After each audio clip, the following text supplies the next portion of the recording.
நிலையாக அருள் செய்ய வர வேணுமே, நீ அருள் செய்ய வர வேணுமே.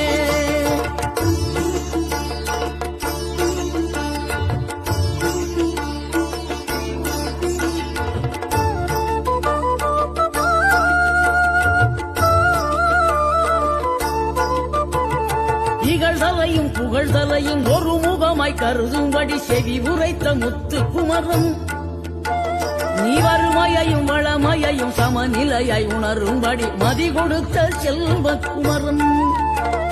தடை 100 வந்தாலும் செயல் வெற்றியாக்கி தரும் தாராள குணம் கொண்டவன், நீ வலை வீசும் அறிவுக்கு தொலைவானவானாகி மாறாது அருள் செய்பவன்.